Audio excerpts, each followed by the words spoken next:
Berarti sampai sekarang jalur kereta api yang sekarang itu tidak merusak filosofi dari kota Jogja itu sendiri. Gimana ya sebenarnya? Ini politik divide et impera sih. Karena Belanda 2 kali ya. Pertama dari sumbu filosofi ini, dari Keraton sampai dengan Tugu, ada bangunan-bangunan Belanda di titik 0 km. Jadi ada Istana Residen, ada Fort Friedeburg, dan Fort Rotterdam, Fort Rustenburg waktu itu. Ada kantor pos sama ada gedung Nil Maskapai. Ini sudah memutus pertama, Mas. Kemudian ditambah rel kereta. Sehingga memutus dalam tanda kutip ini bukan lantas memutus ya, tapi menghalangi. Jadi politik-politik kolonial Belanda waktu itu untuk mengaburkan sumbu filosofi yang sebenarnya. Belum lagi Tugu Gologilik, Tugu Jogja, itu setelah gempa besar pada tahun 1887 itu ambrol, dibangun lagi kok bentuknya beda. Tugu Pal Putih itu juga ada ceritanya panjang itu. Cukup dalam juga berarti ya Belanda mempelajari. Iya. Filosofi Tahu dari secara tiap daerah. tata kota juga, iya. Imajiner ini pun mereka tahu loh. Kalian Iya. sih aku yakin imajiner kota Jogja dari mana, mungkin beberapa masih ada yang nggak tahu juga. Dan kebetulan pembicaraan ini mengingatkan saya kepada gerbang antar dimensi yang waktu kita kunjungan ke Solo, jadi terjawab sudah kenapa di dekat-dekat Keraton Solo itu banyak gerbong yang jarang ditemui, itu kan mewah-mewah, punya perlakuan khusus tersendiri. Ya, berarti ternyata di masa lalunya memang agak andil sendiri Iya. membantu. Iya, memang ada kedekatannya karena ini bisnis ya, untuk memperluas expense dari politik revolusi industri dan transportasi, Mas. Ada tentang itu juga. Lalu kalau tadi Mas Genta tanya, di Indonesia, di Tanah Jawa sendiri, itu ada 19 perusahaan ya. Jadi setelah SS waktu itu sukses dengan membangun jalur, jadi sebenarnya kita di seluruh Indonesia ini, nggak hanya di Tanah Jawa, kita memiliki lebih dari 6.000 km, Mas Genta. Ya. Ketika Indonesia 1945 itu sudah merdeka, itu perusahaan kereta api itu masih dipegang oleh Belanda apa enggak? Enggak. Udah enggak? Iya, sudah bukan diakuisisi, jadi diduduki oleh Nippon waktu itu. Oh, oleh Jepang. Didudukin oleh Nippon, dan ada beberapa jalur yang karena tidak dianggap operasional itu dibongkar. Jadi seperti di Sewu Galur waktu itu untuk sugar fabric ya, atau pabrik gula. Kemudian ini juga melekat kepada kita kalau nyebut kereta itu ya sepur. Padahal yang benar itu sepur itu adalah jalurnya. Kereta itu ya the train gitu. Jadi banyak istilah-istilah seperti karcis, konduktor, masinis, stasiun, macam-macam tehel, macam-macam itu ya dari kereta api juga, Mas. Karena penasaranku kan kalau seketika merdeka itu kan sebelumnya kan banyak yang sudah dibangun oleh Belanda ataupun Jepang, itu apakah ada hitung-hitungan bisnisnya? Kalau aku nggak tahu ya, Maksudnya proses-prosesnya itu seperti apa, atau memang mereka harus merelakan? Ternyata sudah. Sebenarnya kalau perhitungan sahamnya itu sampai tahun 1960-an, Mas. Saham-saham seperti NIS, kemudian banyak perusahaannya. Kalau kita absen nih setelah NIS sama SS, ada SCS, Mas. Semarang Cirebon Stumtram Maskapai. Sehingga ada stasiun Cirebon itu ada perujakan miliknya SCS, sama Kejaksan itu miliknya SS contohnya. Terus SJS Samarang Yuwana Stumtram Maskapai yang melintasi Semarang, Kudus, Pati, Rembang, Yuwana sampai dengan Lasem. Jadi di Yuwana Pati dulu, baru Rembang sampai dengan Lasem. Kemudian OYS, Osjava Stumtram Maskapai, itu di Surabaya. SDS itu Semarang, Serajudal Stumtram Maskapai, itu yang melintasi di pinggir Kali Serayu. Di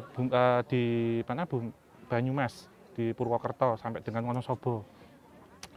Itu masing-masing perusahaan itu apakah dia memiliki gerbong sendiri, atau sendiri-sendiri? Iya, maskapai. Jadi seperti pesawat sekarang. Dan ini swasta ya, dan lebih ke tram.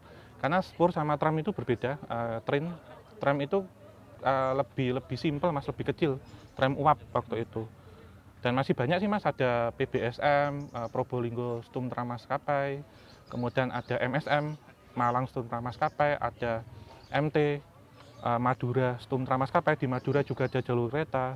KSM Kediri Stumtram Maskapai. Ada BDSM juga, Mas. BDSM itu Babat Nyumbang Stumtram Maskapai singkatannya.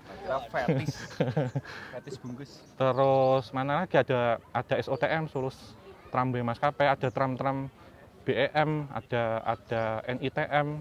Di Jakarta itu banyak banget. BEOS, Batavia, Obstruction atau Batavia, Spur Maskapai, Spurway Maskapai, Tram Maskapai, itu banyak banget. Taruhan ya teman-teman semuanya yang tahu kalau ternyata kereta itu dulu ada maskapai, Iya. baru tahu ini loh, baru dengar ini loh. Yang ingat tadi mana? Yang BDSM. BDSM paling gampang di Babat Jombang Stontra Maskapai itu katanya. karena yang kita tahu sekarang ini kan ya cuma satu maskapai itu, Iya. hanya dianya emang cuma satu, tapi ternyata di zaman dulu ternyata masing-masing itu punya daya tariknya sendiri lah ya. Iya. Itu Dan sering ada promo-promo apa enggak iya, untuk dan persaingan oh masing-masing iya, perusahaan? dan dulu bahkan persaingannya sehat ya Mas, karena kalau kita lihat stasiun Yogyakarta, Tugu itu dibagi dua. Jadi peron utara itu miliknya SS. Ini melayani lintas antara Batavia, Buitenzorg, Paris van Java, Cilacap ya, Kutoarjo sampai dengan Yogyakarta dengan lebar 1067 mm. Kemudian kalau yang selatan itu 1435 itu melayani miliknya NIS. Jadi satu stasiun itu dua maskapai. Ini melayani dari Semarang, Solo sampai dengan Galur seperti itu. Dan di Jogja juga banyak sebenarnya jalurnya. Dan mereka kreatif ya, promo-promo termasuk kereta ekspres punya siapa, kereta lokal punya siapa, harganya termasuk Tuslah. Tuslah itu makan, dapat fasilitas makan di kereta api. Jadi kita nggak beli kayak sekarang. Jadi kalau naik kereta kita dapat makan, dan untuk kereta ini ya Yavana Express itu memang digadang-gadang atau dibanggakan oleh pejabat SS adalah kereta termodern waktu itu Mas Ganda. Karena menggunakan keretanya klasik ya kalau waktu itu, tetapi memiliki pendingin udara. Dan pendingin udaranya ini diambil dari es batu. Oh, yang kayak kamu cerita di Keraton Solo ya? Iya, pakai ya, es batu. Jadi es batunya ini ditaruh di atas, kemudian setelah mencair, itu nanti untuk mendinginkan tempat sama untuk cuci tangan gitu. Iya.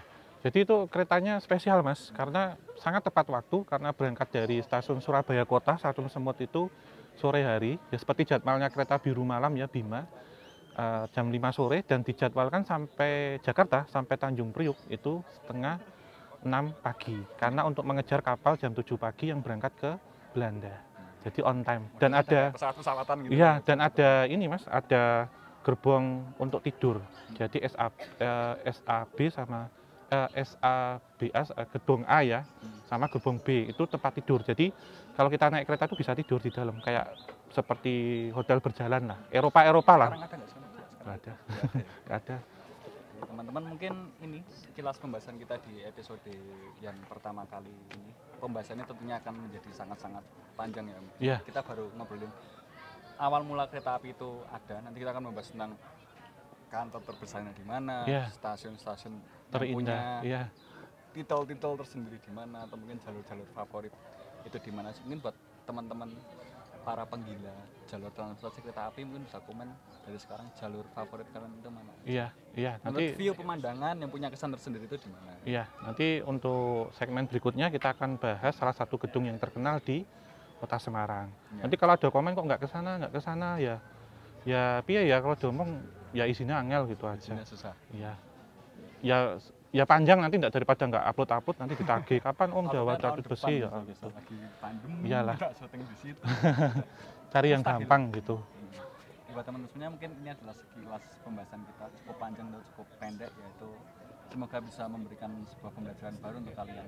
Karena banyak, mungkin aku yakin dari kalian semua nggak melek tentang sejarah kereta api, yaitu saya pun baru tahu beberapa tahu dari pembahasan kali ini. Dan ya harapannya semoga pembahasan ini tidak akan pernah habisnya, selalu ada ilmu baru. Dan terakhir terima kasih juga buat Kampung Kopi Ambaruk Mas sudah menyediakan tempat yang sangat-sangat istimewa, dengan iklan yang lewat-lewat dari tadi itu kan menambah view, siapa tahu menambah sponsorship, dan menambah subscriber kita biar cepat saat ya. Tinggal dikit lagi ya Om ya? Iya, tinggal 90. Pak, kita perlu ngadain giveaway. Kita minta giveaway apa? iPhone Pro? Enggak. Kita tidak akan mengadakan giveaway. Dan ya, intinya Iya, sebenarnya kalau kita melihat tentang kereta api, ini salah satu sejarah yang menurut saya keramat ya Mas ya, kereta api, karena proses pembangunannya sendiri diwarnai dengan tetes keringat, air mata dan darah dari para pendahulu kita. Dan setelah Indonesia merdeka, ini sebenarnya menjadi heritage ya, warisan bagi kita semua untuk meneruskan ini, kebanggaan bagi kita semua. Indonesia ataupun Hindia Belanda menjadi negara kedua di Asia dan memiliki banyak sejarah. Kalau kita bilang tentang kereta api itu yang dibedah banyak. Ada terowongan, ada stasiun, ada jembatan, bahkan banyak sekali ya. Banyak itu. Iya. Objek-objek fenomenal di perkereta apian. Iya. Dan ini semuanya harus kita jaga semuanya. Kita tetap mencintai sejarah yang ada di Nusantara, terutama di Tanah Jawa. karena sudah mendekati maghrib ya, kita sudah di-stop dengan tanda kutip oleh kantor yang ada di Semarang ini. Nanti akan kita bahas minggu depan. Mungkin akhir kata ya Mas ya, kita tutup ya. Wabillahi taufik wal hidayah. Wassalamualaikum warahmatullahi wabarakatuh. Mugi tansah pinaringan rahayu sagung dumadi.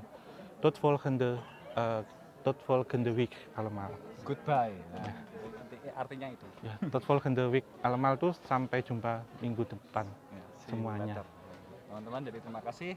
Sampai jumpa lagi di video-video kita yang selanjutnya.